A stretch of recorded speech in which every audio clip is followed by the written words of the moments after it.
welcome back to my channel, or welcome if you are new. My name is Kyla, and welcome to the mid-year book freakout tag. I am so excited for this tag video. This is one of my most watched booktube videos because I just feel like it accumulates everything that you want to know and also really helps you to get to know the people that you're watching and their reading tastes and that kind of thing. I just freaking love a tag video, okay? Like, I feel like we need to circulate them more. I love watching them. And I'm so excited to film this for you today. I am literally surrounded by books today, and I cannot wait to talk about all of them. I will have the questions linked in the description in case you want to do this video as well. And before we get started, I just have to let you know that it is like 95% humidity outside today. So if my hair gets bigger and bigger and bigger in this video, no, it's not. Okay? Okay. I think we should just get started. I have the questions on my phone because there's no way that I would remember all of them. So question number 1 is best books you've read so far in 2023. And like, I'm pretty sure you're meant to pick like one answer for all of these, but like, we all know that's not going to happen, so I do have a few answers for each of them, just to kind of show the variety in my reading. So I went ahead and picked my top 5 for you. I'm not going to spend too much time talking about each one of them, though, because that would be ridiculous and we would be here forever. So my first answer is The Writing Retreat by Julia Bartz. This has everything that I love in a thriller, has unhinged female characters, kind of unreliable characters, also a really interesting like subplot going on, and the atmosphere was incredible. Next, we have Legendborn by Tracy Deonn. This is one of my favorite fantasies that I have read so far this year. This is a kind of King Arthur retelling, but make it modern and make it with like a super diverse cast that also talks about a lot of societal issues as well, which I just love. I love when we bring things that are going on in society in the real world into our books, especially a fantasy. I just feel like it's perfect. This is YA, but oh my goodness, it is incredible. Has some of my favorite characters that I've read so far this year. I'm obsessed. This is gonna come as no surprise, but it's In the Lives of Puppets by TJ Klune. I mean, I just read this and it's already like straight to the top as one of my favorite books of the year. This is a kind of Pinocchio retelling of sorts, but make it robots. And I mean, what else do you need? You don't need anything else. But like, also the robots tell dirty jokes. I don't need to say more. Next, we have Mother Thing by Ainsley Hogarth. This one caught me off guard. Was not expecting to love it as much as I did, but this is batshit crazy. This is the kind of horror that I love, where it is just unhinged, weird, twisted. You don't know how to feel about it, but like, that's what you love about it. Obsessed, weird, twisted, a little bit gory, but not super scary. Mother-in-laws. And then the book that has stayed on my mind since I've read it and still holds the #1 slot for my top favorite book of the year, at least so far, is Belladonna by Adeline Grace. This has everything that I could ever want in a book. Okay, I love the characters in this. It also is like gothic, fantasy, mystery, a little bit creepy, like horror-esque. It's YA, it's incredible. I'm obsessed. There's a little bit of romance in there, but it's not the main plot line. It gives me Addie LaRue vibes, and like, I don't think I need to say anything else. I literally cannot stop thinking about this book. It's on my mind all of the time. So those are my top 5 because it's impossible to pick a favorite, okay? Okay. Question number 2 is best sequel you've read so far in 2023. And this one has to be Immortality by Dana Schwartz. This is the sequel to Anatomy, a Love Story, and I just loved it. I ate this shit up. I loved Anatomy of Love Story, but I gave it 4 stars. This was 5 stars. The ending of this, it's only a duology. This is a romantasy / mystery. The vibes in this, like the aesthetics that you get by reading this is just on point, okay? It takes place in Edinburgh, in London, and it is just incredible. The vibes are there. It's very gothic feeling, and this was the perfect ending to the duology. Like, the last 50 pages or so were absolutely stunning. The writing in here is incredible. I love the characters. We'll revisit that in another question, but oh my goodness, I just love it. It was so poetic. It was gorgeous. It also is like not ambiguous, but it wraps it up and it kind of just leaves you thinking. Like, you want the series to continue, but it was also like the perfect ending, and I just loved it. I loved it. I thought it was the perfect sequel. I am a little sad there's not going to be any more, but also I just love how it ended, so I can't really complain. Question number 3 is a new release you haven't read yet but want to, and I have 2 answers for this one. The first one is The Whispers by Ashley Audrain. This is the same author as The Push, and I really enjoyed The Push. I like a psychological thriller, but I also love one that covers, again, just real life topics and relatable topics, and The Push covered topics of motherhood and like the relationship between mother and daughter. And in this one, I believe we're going to be getting some of the same of those vibes. So if it's anything like The Push, I'm sure I'll enjoy it, but I'm very excited to get to this one. And then also This Delicious Death by Kayla Cottingham. I don't have a physical copy of it yet. Yet being the key word, but that is one I am so looking forward to. It is a YA horror, and it takes place in a music festival, and it has to do with like cannibalism. You don't have to say anything else. YA horror slaps, okay? YA thrillers and horrors, I will stand by it. I will take this to my grave. I'm obsessed with them. I sometimes even prefer them to adult horror and thrillers. I just feel like it's just so much more fun. And sometimes they're just so much darker. I don't know what it is. Anyways, I'm going off on a tangent, but This Delicious Death, I cannot wait. Spoiler, I'm reading it this month. Question number 4 is most anticipated release for the second half of the year. Now, obviously, I don't have any of the physical copies of these, but the first one I feel like is going to be on a lot of people's list, and it's The Only One Left by Riley Sager. I mean, yes, okay. I will read them all. Even if I've only really enjoyed 2 of his books so far. I'm going to read them all. I'm gonna show up for them. I'm gonna read them all. I don't care. There's just something about his writing that just keeps sucking me back in.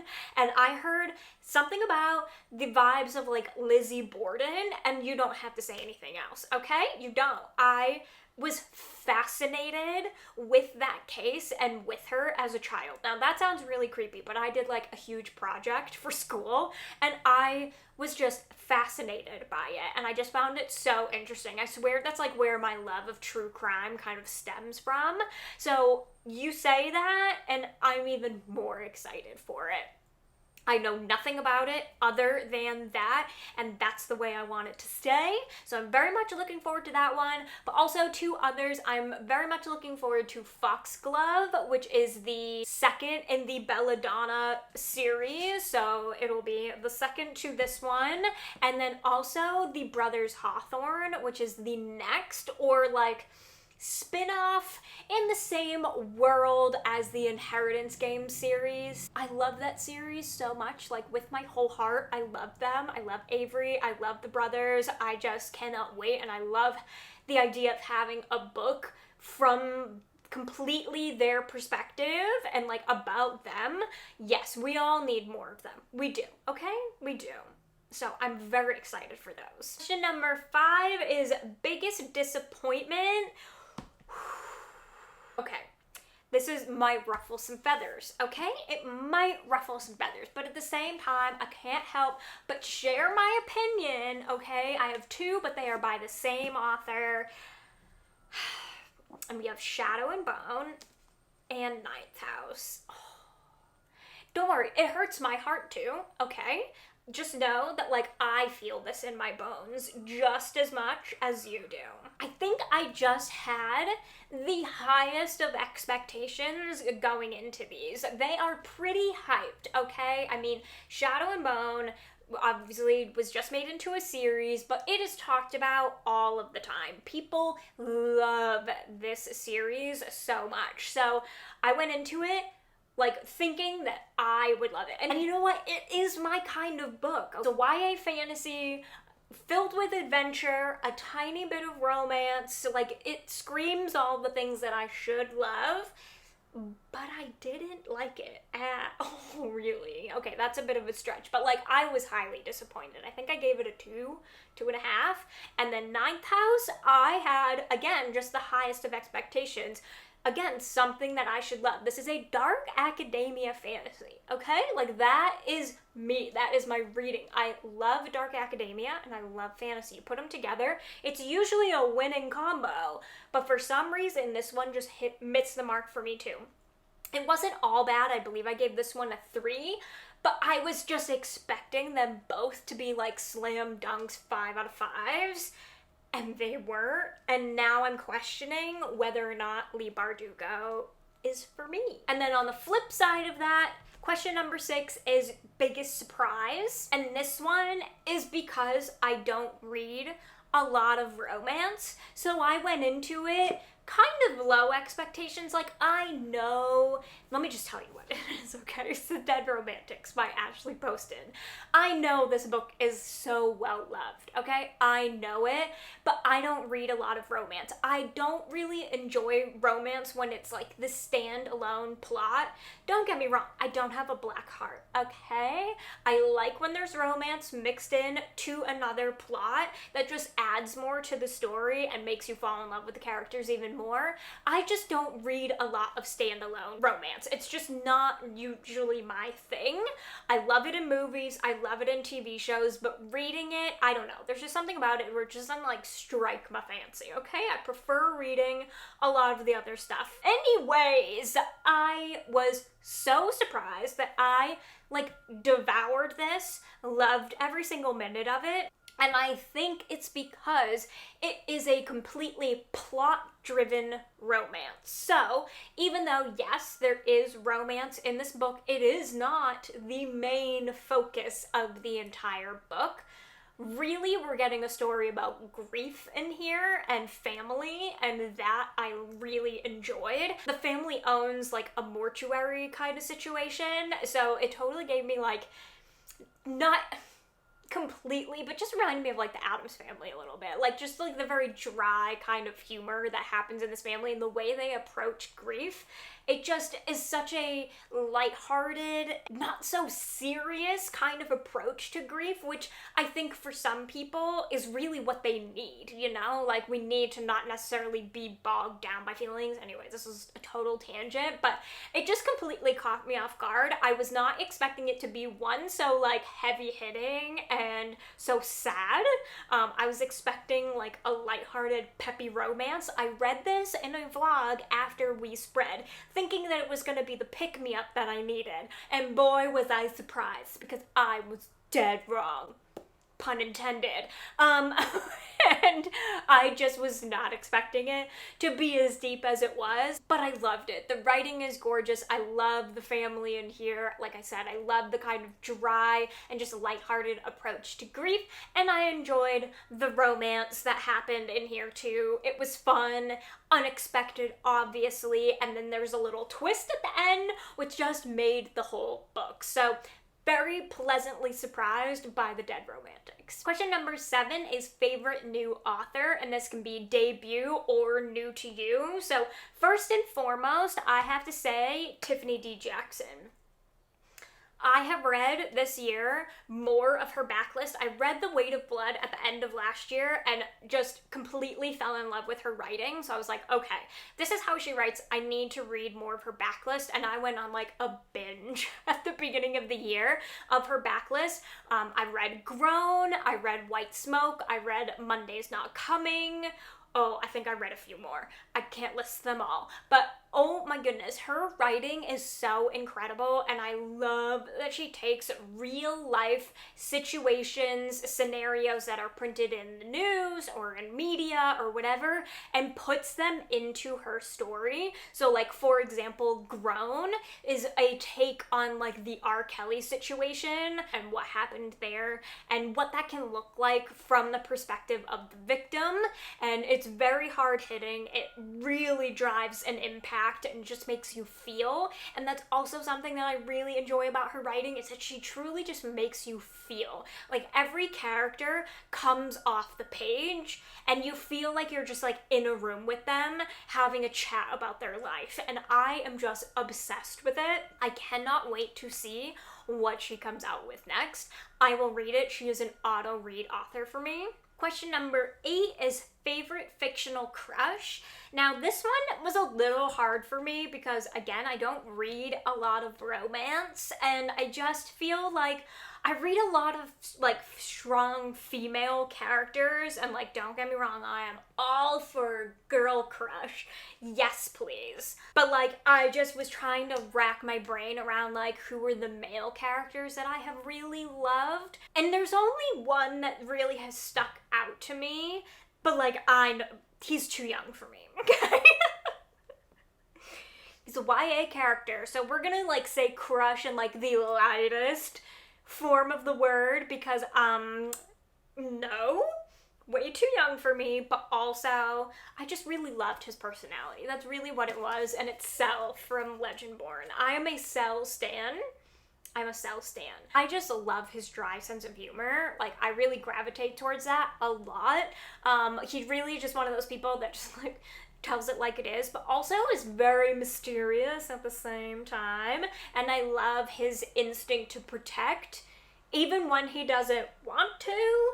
I just really love it. And like, in this book, I'm rooting for him, okay? Just, that's all you need to know. I'm not gonna say anything else, because if I say anything else, it might go into a little bit of spoilery territory, and I'm not gonna do that. But just know, I'm a Cell stan, okay? So, question number 9. Okay, we're talking about these books a lot, okay? Question number 9 is favorite overall character, and I have 2, and I've talked about them already, and it is hi, we're here again. Bree, obviously, strong female character, strong female lead, also total badass energy, obsessed. And then Hazel. Hazel is stick it to the man. I'm gonna do anything that I want to. I am not going to abide by societal rules. I'm gonna forge my own path, be an independent, and just like go after my passions in life. I mean, need I say more? I don't. So we're gonna move on. Question number 10 is a book that made you cry. We Spread by Ian Reid.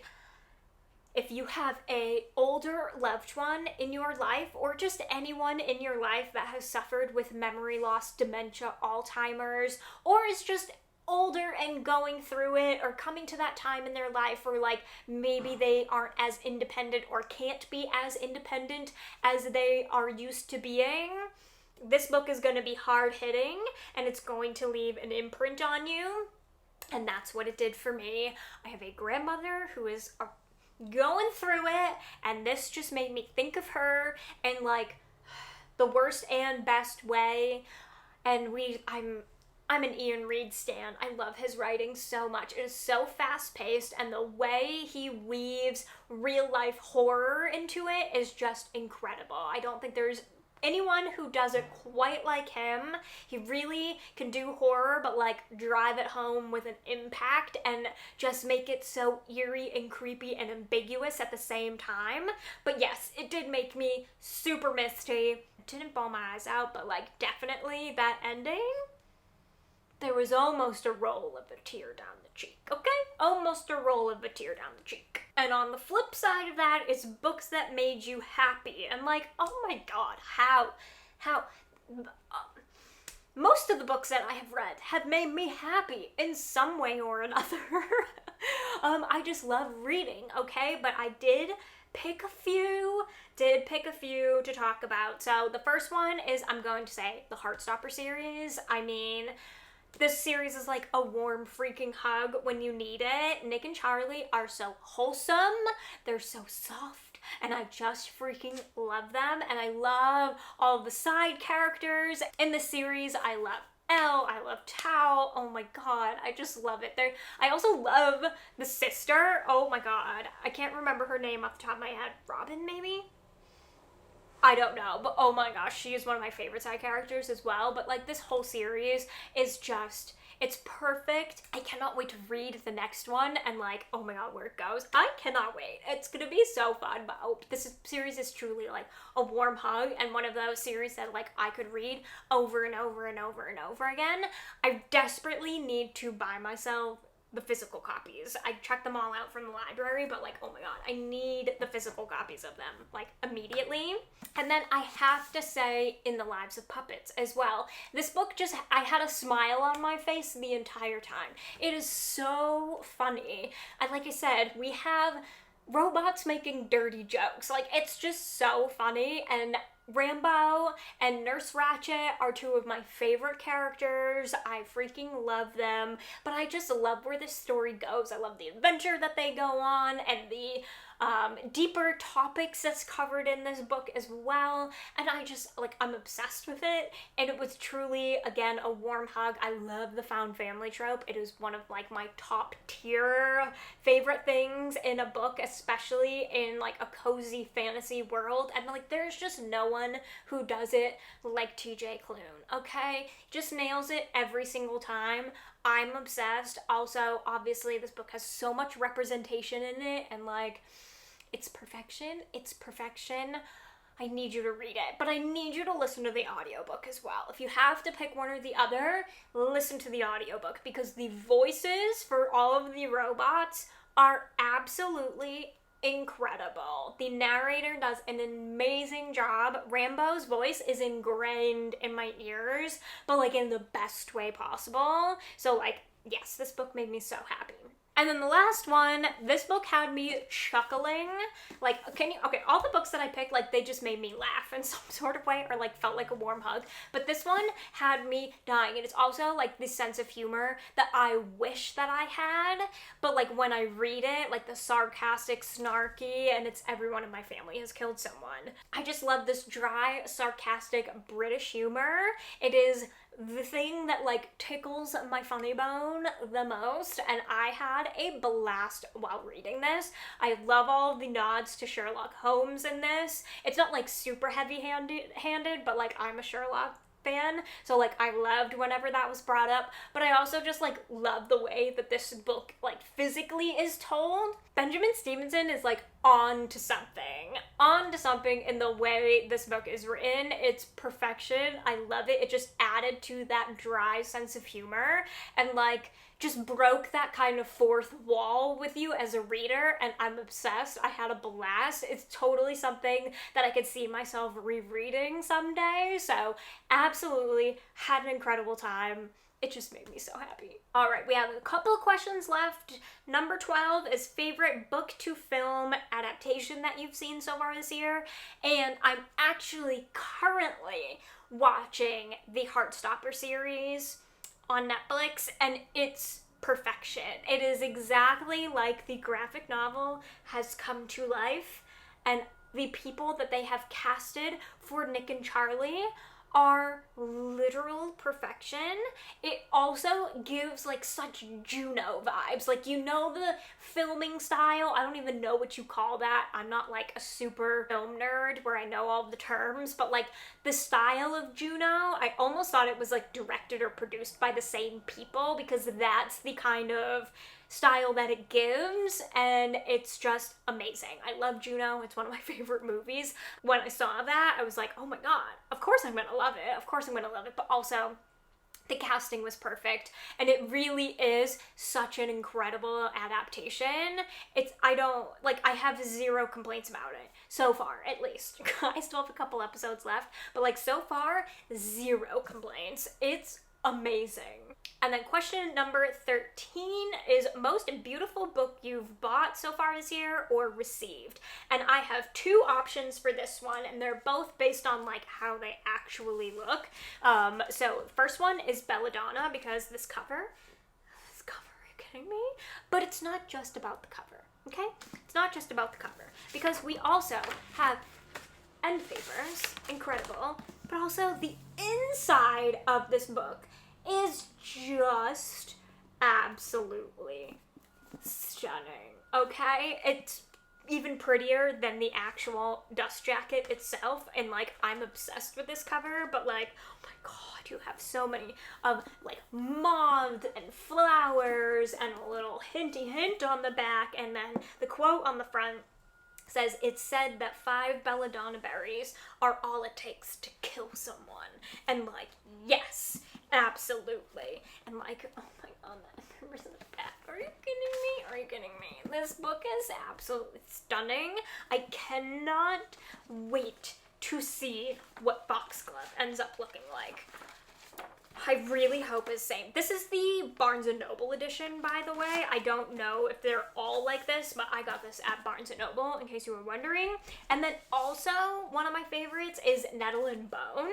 First of all, I love this cover as well. Like, oh my god, it's so good. This is also one of my favorite books so far this year. But again, the inside, where we have just incredible end papers.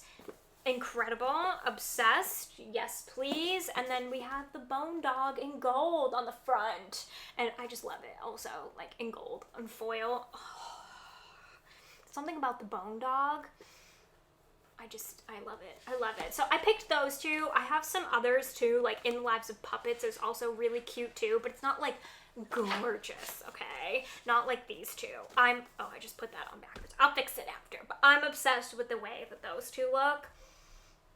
Chef's kiss. And then the last question, number 14, is what books do you still need to read by the end of the year? And wow, do I have a list for you, okay? Let me get my pile here. Okay, these are books that I either said I was going to read last year and didn't actually get to them, or have been sitting on my TBR, my physical TBR shelf, since last year, and like it's time that I get to them, okay? So the first is Six of Crows. This is what I was talking about, where I need to give Leigh Bardugo another chance and see if she really, maybe she is for me, maybe it just was those books. I've heard that if I am to enjoy any series from her, it's going to be Six of Crows. So I'm going to give her another chance. I am going to read this by the end of the year. Mark my words, okay? It's happening. I'm just going to wait until the fall. I just feel like that's the time that I need to read this. Honestly, the majority of the books on this list are ones that I'm waiting for fall to come around, and like those are the vibes. So anyways, Six of Crows. I also need to read more from V.E. Schwab, okay? So I have A Darker Shade of Magic. I also need to read Vicious and that series. There's just so much to catch up on. I also have City of Ghosts, which is her middle grade series that I want to read too. So really, I just need to get to like V.E. Schwab as a backlist. I need to consume more of the backlist, okay? It needs to happen. I said it was going to happen last year. It did not. It did not, okay? It's still sitting on my physical TBR. I feel like it's a crime at this point, so it's gonna happen in the fall/winter time. This is like a newer author to me this year. I know this particular book has been around for a while. I read Such Sharp Teeth from Rachel Harrison earlier this year, really enjoyed it, so I need to read Cackle. Again, it's been sitting on my shelf. I'm just waiting for October to come around because this cover screams October, and I don't really feel it's appropriate to read it any other time of the year. So it's going to happen. I'm very excited. I think she also has a newer one coming out either beginning of next year, end of this year. I'm not sure. I have to look more into it, but I need to read Cackle. I'm just obsessed with the cover, by the way. Obsessed. And then this is the doozy. I mean, Six of Crows is a doozy too, but like this one is the one that like I was so excited for last year. So exciting. But for some reason, fall and winter went by and I didn't read it. I just didn't prioritize it. I don't know what happened. It just didn't happen, okay? And then I got a little nervous. And then months went by and I was like, well, now's not the time, so I have to wait until fall and winter again, and it's Babel, okay, by R.F. Kuang. I bought this on my Gilmore trip in October. Had plans to read it pretty quickly. I was going to read it either in October or November, and then I didn't, and then the months went by, and now I just feel like it's not the right time. It's a dark academia-ish. I know. But, like, I need to wait until the fall. I need to, like, be in the school mode to, like, read about a book about school. Does that make sense? Probably not. But that's just where my brain goes. To me, this is a fall and winter book. It's not the time to read it right now. So it is on my list. I need to make it happen by the end of the year. So I'm putting it in this video to, like, remind myself that it needs to happen. Okay? Okay. And that is it for the mid-year book freakout tag. Wow, that is so hard to say. If you have done this video, please let me know in the comments. I want to watch it, but I will also have the questions linked in the description in case you want to answer them in the comments. You know, if video is not your jam, you just want to answer the questions there, I would love for you to do that. You don't have to pick them all. You can just pick a few that you want to answer. I would love to hear your thoughts and the things that you're freaking out about so far this year. If you enjoyed this video, be sure to give it a thumbs up. Do not forget to subscribe if you are not already. Turn on the bell so you never miss a video, and I will see you in my next one. Bye!